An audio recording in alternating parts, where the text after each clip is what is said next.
2017 GP and RPTQ promos revealed, Loading Ready Run goes boom, and the final 4-color legend revealed. It's October 27th, I'm Jeremy Knoll, and this is Split Second. On the Magic homepage today, organized play coverage specialist Mike Rosenberg revealed the promo cards that will be given away to players at Grand Prix events and regional Pro Tour qualifiers in 2017. Starting with the RPTQs that feed into Pro Tour Amonkhet, all players will get an alternate art Emrakul, the Aeon's Torn, and every player who participates in a Grand Prix in 2017 will receive a Progenitus promo. You can check out the article on Daily MTG. The full deck lists for Commander 2016 will be available tomorrow, but there are plenty more previews before then. First up, the Loading Ready Run crew posted a video last night introducing us to Boom Pile.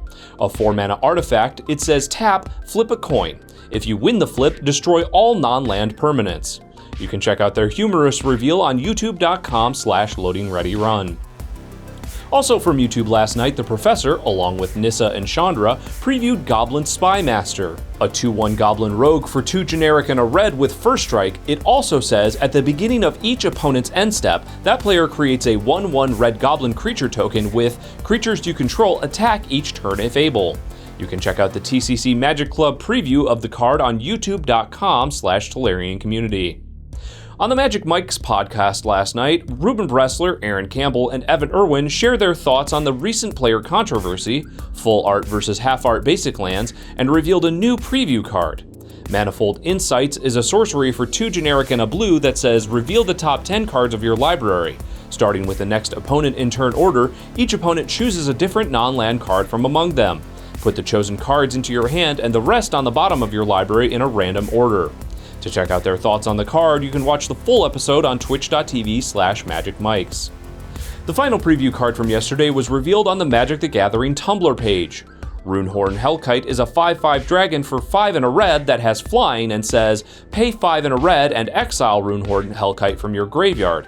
Each player discards his or her hand, then draws 7 cards. You can check out the post along with the overpowered original design of the card at wizardsmtgo.tumblr.com. On TCG Player today, Ryan Gomez and John Capora preview Grip of Afirehesus. An instant for 2 generic and a blue, it says gain control of target equipment, then create a 0/0 black germ creature token and attach that equipment to it. Gomez and Corpora go over a few scenarios that Grip of Afirehesus could be useful in, while Bruce Richard and Adam Staborski go a bit more in depth about the card in the article. You can check it out over at magic.tcgplayer.com. Pro Tour historian Brian David Marshall takes to the Magic homepage today to reveal Seeds of Renewal, a sorcery for 6 and a green that has Undaunted and says return up to 2 target cards from your graveyard to your hand.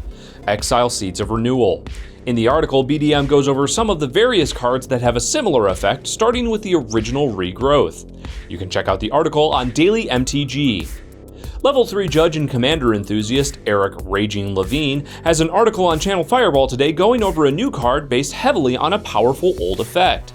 Magus of the Will is a 3/3 human wizard for 2 and a black that says, pay 2 and a black, tap, exile Magus of the Will. Until end of turn you may play cards from your graveyard. If a card would be put into your graveyard from anywhere this turn, exile that card instead. This is the same effect as the sorcery Yawgmoth's Will, originally from Urza Saga, and Levine goes into the pros and cons of the 2 different cards in Commander. You can find the full article on channelfireball.com. The last few cards for today are the remaining legendary creatures that will appear as commanders for the set. Italian language website orgoglionerd.it revealed Thrasios, Triton Hero. The rough translation for the card is that it's a 1/3 merfolk wizard for green-blue that has partner and says pay 4 generic, scry 1, then reveal the top card of your library.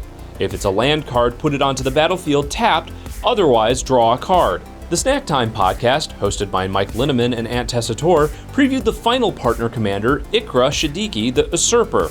A 3/7 Naga wizard for 3 black-green, Ikra has menace and says, whenever a creature you control deals combat damage to a player, you gain life equal to that creature's toughness. In the episode, Mike and Ant go over where Ikra fits into the story and where it can fit into Commander. Check out the full episode on gatheringmagic.com. The final card for today is the last 4-color legendary creature to headline the decks. Magic designer Gavin Verhey previews Yidris, Maelstrom Wielder. A 5/4 Ogre Wizard for blue, black, red, and green. Yidris has Trample and says, whenever it deals combat damage to a player, as you cast spells from your hand this turn, they gain Cascade. Now, Split Second is a news program, but let me just take a moment to editorialize. Holy this card is so good. Whew. Whew. Thank you. You can check out the full article by Verhe on Daily MTG. That's our show for today, October 27th. Make sure to like and subscribe to our channel to keep up with all the latest Magic news and strategy. I'm Jeremy Knoll, and this has been Split Second.